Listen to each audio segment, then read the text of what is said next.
अकोला शहरात प्रतिबंधित गुटखा आणि पान मसाल्याच्या वाहतुकीवर अन्न व औषध प्रशासन आणि सिटी कोतवाली पोलिसांनी संयुक्त कारवाई केली आहे। या कारवाईत सुमारे 60,000 रुपयांचा गुटखा जप्त करण्यात आला आहे। अकोला शहरातील सिटी कोतवाली पोलीस ठाण्याच्या हद्दीतील शेखावत कार्गो लॉजिस्टिक गॅरेजमध्ये आलेल्या एका पार्सलमधून प्रतिबंधित गुटखा आणि पान मसाला आढळून आल्याने खळबळ उडाली आहे। या संदर्भात मिळालेल्या तक्रारीनंतर सिटी कोतवाली पोलिसांनी अन्न व औषध प्रशासन विभागाच्या अधिकाऱ्यांसह संयुक्त कारवाई केली। तपासणी दरम्यान संबंधित पार्सलमध्ये महाराष्ट्र शासनाने प्रतिबंधित केलेला गुटखा आणि पान मसाला आढळून आला। त्यानंतर अधिकाऱ्यांनी संपूर्ण माल जप्त करून चौकशी सुरू केली। तपासात हे पार्सल अभिषेक रमेश धुके यांनी पाठविल्याचे निष्पन्न झाले। या प्रकरणी अन्न व औषध प्रशासन विभागाने संबंधित व्यक्तीविरुद्ध प्रतिबंधित अन्न पदार्थांच्या विक्री आणि वाहतुकी संदर्भातील कायद्यानुसार गुन्हा दाखल केला आहे। कारवाई दरम्यान सुमारे 60,000 रुपयांचा गोवा कंपनीचा गुटखा जप्त करण्यात आला।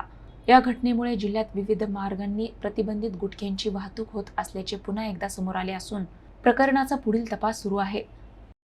शेखावत कार्गो लॉजिस्टिक गॅरेज आहे। पार्सलची सुविधे पार्सल घेण्या देण्याची सेवा पुरवतात। त्यांच्या पार्सलमध्ये प्रतिबंधित अन्नपदार्थ जसे की गुटखा पान मसाल्याची वाहतूक होत असल्याचे त्यांना आढळून आलं होतं। त्या अनुषंगाने त्यांनी सिटी पोलीस स्टेशन कोतवाली मध्ये तक्रार अर्ज दिला होता। त्या अनुषंगाने मी इथे आलो।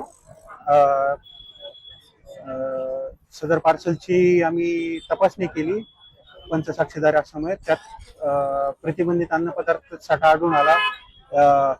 एकूण 60,000 रुपये किमतीचा गोवा 1000 या कंपनीचा प्रतिबंधित अन्नपदार्थ साठा आढळून आला।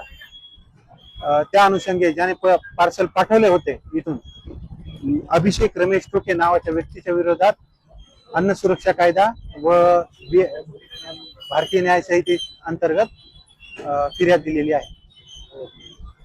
सदरची कारवाई संयुक्तरित्या अन्न औषध प्रशासन अकोला व सिटी कोतवाली पोलीस स्टेशन अकोला यांनी केली।